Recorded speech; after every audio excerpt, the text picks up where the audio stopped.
do want to move just to kind of continue this discussion of the relationship between housing demand and apartment fundamentals. Newmark's report, it really leads with that.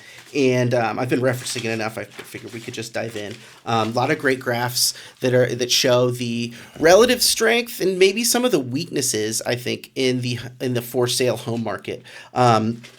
They talk about shelter costs increasing 4.4%, and I think that it. You want to read some? Just go through some of the market observations, sure. And I hate like reading it, but they always make really good observations.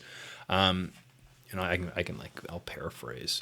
But so demand. This is what we're talking about. Getting back to the fundamentals. Demand rose to 230,000 in the fourth quarter of 2024. Rolling demand climbed to 666,000, making the second highest level in 25 years. Highest level of demand in 25 years. 487,000 units are expected to be absorbed through 2025. That's a lot of units. Yeah. Potentially the third largest annual total on record. Demand relative to supply, not net demand, but relative to supply was strongest in San Francisco and the Midwest. There you go. A total of 155,000 units were delivered during the fourth quarter of 2024. Reflecting a 3.2% decline from its record high in the third quarter. Deliveries, the deliveries are projected to decelerate further with a more significant slowdown anticipated this year and next. Saying markets already peaked in supply are likely to recover more quickly, which makes a lot of sense. Vacancy rate has declined a little bit.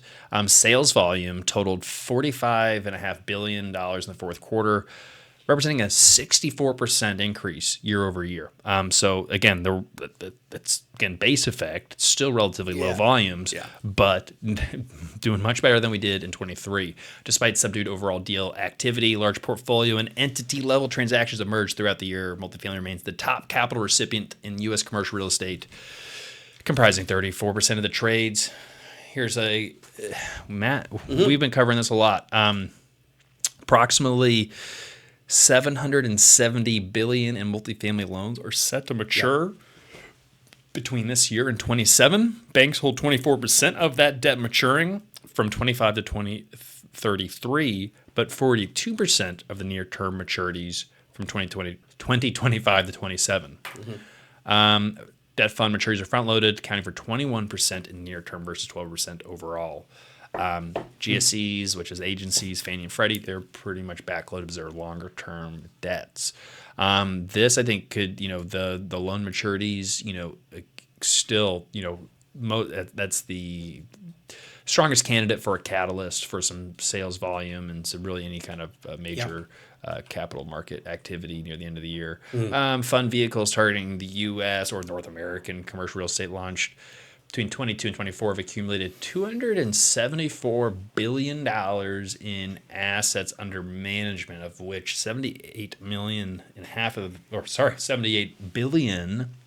of that, or 71%, has yet to be deployed. So there's a lot of dry powder ready to go. Dry powder in these funds could drive greater deal flow in 2025, but they got to find the deals. I know. That's why the powder's not that dry.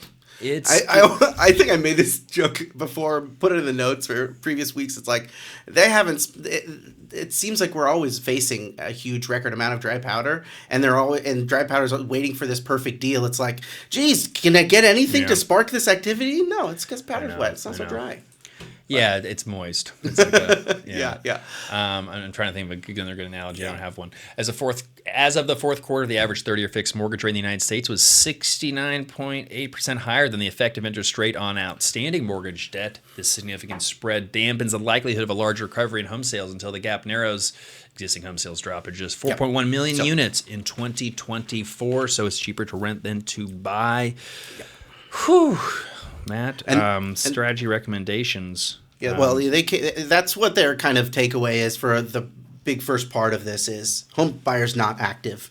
It's a slump in home buying activity that we've actually tracked in previous episodes of the Gray Report. It's not exactly worrying.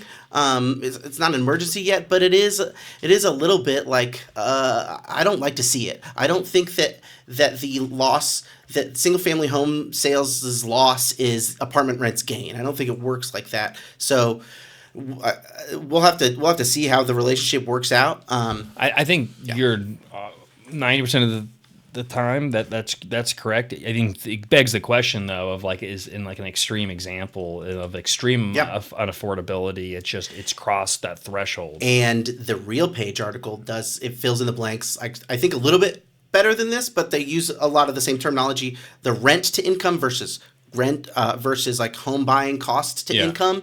The rent to income has not been growing like the other one. So it's still, that's the real. Well, and there's still positive home price appreciation. It's not as though it's like the single family home industry has been devastated and the prices are falling out. No one wants them. No one can buy them. There are enough buyers to meet the market price. You know, just on it's on low volume. But just that volume has shifted over to the rental space, and so they're still both positive. And so what you're saying is true, and it's true despite the logic of thinking of like, who can afford to buy a single family home right now? Who's doing it? But clearly there's so much housing demand, which is your point, is that people are still buying single-family homes, people are still building single-family homes, and they're renting. It's just, a lot more renters. Yeah, it is weird. And so we can scroll through. There's some really good graphs here. So renting is more cost-effective. Expensive. Yeah. Just like compared to the average, my God. This is the cost of home ownership compared to renting, and it looks like it's 1,120. So the total median monthly payment for home ownership and the average effective rent for apartments reached 1,120 as of the fourth quarter, a 1.6 year-over-year decline. Despite this narrowing, the spread has remained above the long-term average of $416. So it's better to look at that the long-term average. So this is the spread. This isn't just how much it costs per month. This is the full difference, and the fact that it's teetered down a little bit belies the huge spike upward that we saw really since third quarter of 2022, and that's when home prices really took off, and they really haven't come down from it. We are over we're nearly 4 times the historical average, or 3 times. 3 times. We're nearly 3 times. That's still a lot. The historical average when we're talking about the price. Yeah. It's crazy. Yeah. But I still. That's where I say it's like, okay, I agree, but it's like it's so extreme of where. Yeah. But I do a little bit makes me think. Well, if we're talking square footage, and there are other measures of where we're talking about renting and owning of like the same home and similar ones, they still show this increase. Yeah. Whether it's 2 times more, 3 times more, 2.5, it's more expensive to own than rent. Yeah, for sure. It's really clear. And we'll reach out to Newmark for our needs. Would-be buyers on the sidelines. Purchase applications remain weak. Yeah, so this is like they're not buying anymore. This is the one that it is a little bit worrying. Like, sure, home prices have gone up maybe 3-ish or so %, but maybe on a month-to-month they're not. They're getting a little softer, and I've heard some predictions that like we could get into negative territory for annual increases. No one's talking about things like dropping off a cliff. They're framing their argument as like, hey, prices may go down, so why don't you go get in there and buy? That's like the articles. So it's not crisis level. I still think the fact that we are buying and selling as much homes. So I'm trying to trace this chart back as like in 1994. Is that? Yeah. And this is similarly between like 2010 and 2014, we're back to the 90s. Yeah. Crazy. Yeah. And then it's like, just on the single family home space, it's, when will all the boomers move out of their large, 4-bedroom single family homes? Yeah, they talk about millennials doing that too on page 10. Got really great variety of graphs here. We can go through all of them, but they all illustrate the difficulties of home ownership, and they really do kind of explain why the home sales has gone off, because it's getting pretty expensive. On page 10 they look at millennial move-outs as a metric, and I just think that I don't know if all of these tie into their logic, but I think that the collective thrust of all of their argument here is it's pretty persuasive. I'm thinking, they got to go somewhere. You're gonna probably rent if you're not buying, but I'm just looking for a paper that really isolates that and kind of I don't know, in a little bit more specificity about that relationship between apartment renting and apartment buying. But that's neither here nor there. I've been asking for that for way too long, I think. If you want to move on to apartments specifically, on page 13, really shows how much demand there is. Basically off the charts, it looks like. Now, it's not quite the peak that we saw in when rent growth was growing like crazy, but it is really close to it. And right now we're looking at apartment demand quarterly and annual numbers. You see the annual numbers as this huge spike, but I also think it's worth mentioning the quarterly numbers and how for the past 5 quarters apartment demand has gone up, up, up, up, up. It's not like it peaked in the summer and then went down in the winter. This past winter, it was more than the previous quarter. Yeah, and I'm tracking that anecdotally on our portfolio. I've been very pleasantly surprised as we've gone into this winter of where it's usually like the slowest time of the year for a variety of reasons. But we've been signing leases. Yeah, like it's August. That's great. We've had like NOIs like they were last August in some properties, and we're just in like the pre-season right now. Yeah, people, it really kind of gets going to March, and so we have typically we're having a lot of conversations, and we are about March move-ins, and we'll have leases expiring in March, and so they're trying to get ahead of it now. Which again, the apartment industry, it's interesting because like the way you sign leases, typically how most operators work, like. You can't lease something that's like 2 months out. You can like be maybe put on a wait list for something, but they don't want to take a unit offline for months in advance. It's like if you want to plan, like let's say like 5 months out, like I'm going to move somewhere, like you can't rent an apartment. Yeah, that's crazy. Well, but they know. Well, but I guess if you're renewing, they don't know if someone's gonna. They don't know if someone's gonna renew. Yeah. They don't want to. What if someone wants to? What if someone wants to move in next week? How soon do you have to tell someone that you're renewing? I mean, the notice goes out usually 90 days prior to your lease expiring. Okay. And then, so you try to get them as soon as possible. Yeah. I mean,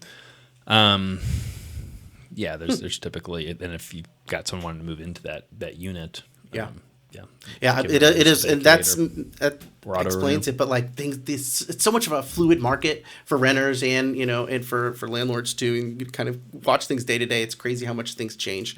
Yeah. So that's demand. It's going great. The fact that it's growing quarter after quarter is a great sign that probably this demand will continue. But if you want to skip down, we can talk about loan maturities or some regional information that they have too. And why are we seeing such strong demand? I mean, help me understand. Well, I think that they have household formation. Yeah. Strong new household formation reinforces housing demand. So, okay, inception. What's causing the strong household formation? Yeah, well, and I always felt like household formation is a little bit of a combo between job growth and population growth, but it's when 4 roommates decide they want to get their own places, then we got a household formation of 3.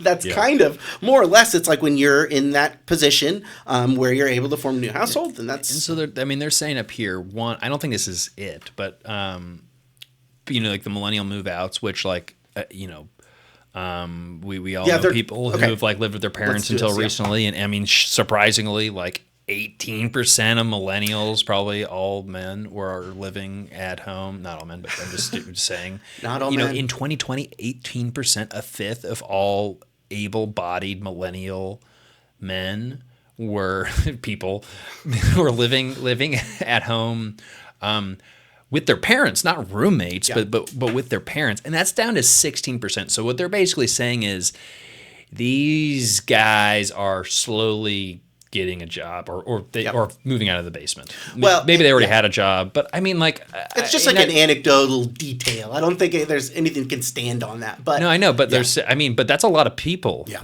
that's a lot of people who traditionally would have gone on and gotten a place. I mean, for a variety of reasons. I mean, we all know that how hard it was to get a job for millennials when you're getting out of school. I mean, your brother. I mean, he was living at your parents' house for a long time, working. But it made sense because he was like saving money on it's like, look, I'm saving all this money. Oh, yeah, And yeah. I've got a place. Like, this makes economic sense right now. Yeah. The boomers have all these bedrooms, so I know, like, yeah. it makes a lot of sense. And in probably other parts of the world, it's like, yeah, the families living together. That's how it should be. Mm-hmm. But in America, you know, you like to be out and be independent and do our own thing. Yeah. And this is atypical from prior generations. I mean, I'm just what Yeah. else? So this is actually interesting too. They say that, and I think this gets really close to the relationship between can I buy a home or can I rent? REIT data shows a record low 8.6% of tenant move-outs were due to home purchases. So fewer people are moving out because they're buying a home because they can't because it's more expensive.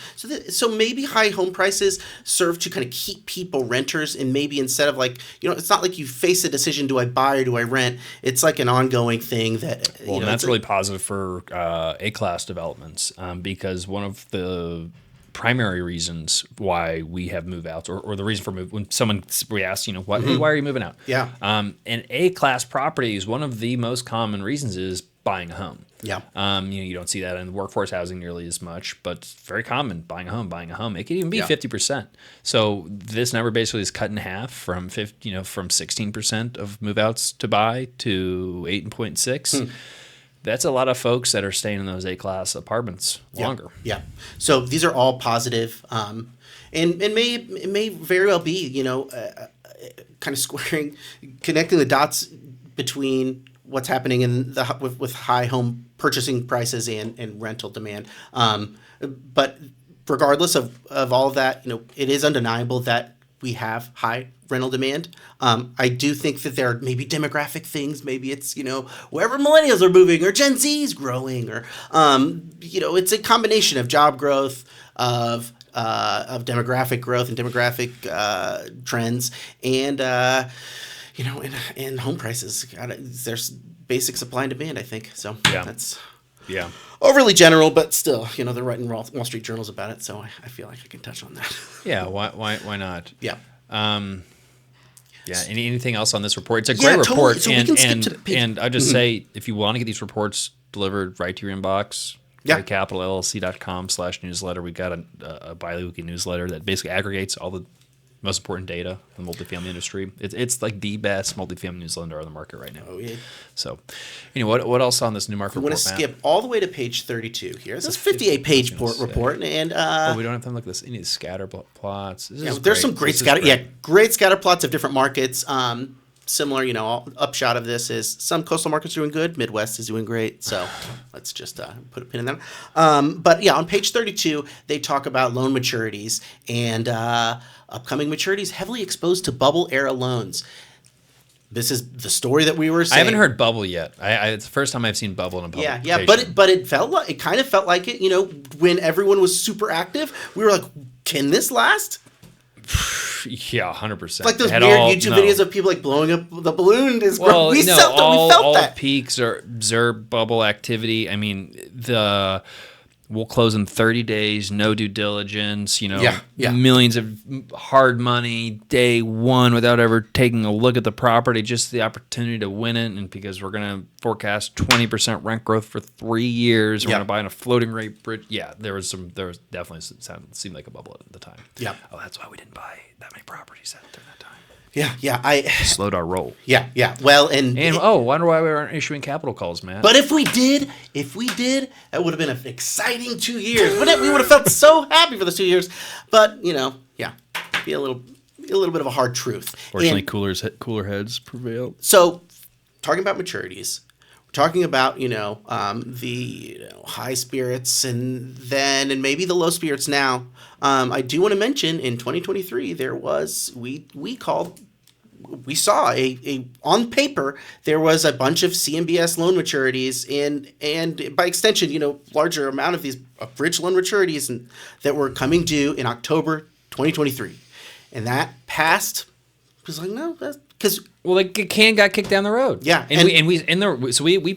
we put out a whole research brief because we were like, is anyone else looking at this? Like, does anyone see this wall of like what's going to happen here? We know the values are upside down, and the can got kicked down the road. Can got kicked down the road because the idea was that interest rates were going to be lower in a year or two, A year or two went by, and People noticed there was when we did the report. it got picked up by It got picked yeah, up. It got picked up by It was in a discussion cycle. Whether us contributing and other sources were talking about these loan maturities, but it seemed like it was quickly forgotten. well, forgotten. Then people were like, hey, people were almost saying that like we were alarmists, even though if you look at all of our research, it was like really clear of like here's like a couple different paths. Yeah. These could get extended, pretended, like pocket. Anyway, it was very nuanced report. It was not like disaster. Yeah. And but people were like, hey, well, I mean, prices did go down 20 to 30%. Yeah. So it's related to a couple different factors, and that was one of the calls of like most likely to pricing declines. But people were like, well, I haven't seen distress across the entire market, so like, what to do about nothing. So it was under the assumption like, oh yeah, you said all these loans were coming due and no one was going to be able to pay for them. Well, guess what? Nothing bad happened in 2023. So nothing bad's going to happen in 2025 is the assumption. Yeah, well, I think that's like the scary assumption is that everyone's like, yeah, again, well, I've heard it once, I've heard it twice, cried wolf once or twice, and it's like, well, the wolf actually may have been there just because it didn't kill the sheep, like. Definitely saw the wolf. It just exists. And were the capital calls, again, the capital calls, there have been foreclosures. CMBS delinquency in general, multifamily loan delinquency is at, now again, it's still very relatively like low compared to the GFC, but in the last couple of months, do you have any? Not that, but I do remember, I do know what you're talking about, and it may be in the Newmark report. It's spiking. It is trending upward. It's like unmistakable. Again, we saw the offering on preferred equity deal to save some of their own deals in that, which is whatever, but like that's a sign of all of this. There's obviously a conversation that the bill has to be paid, it has to be right sized, and the only way to do that is to bring some money into the system.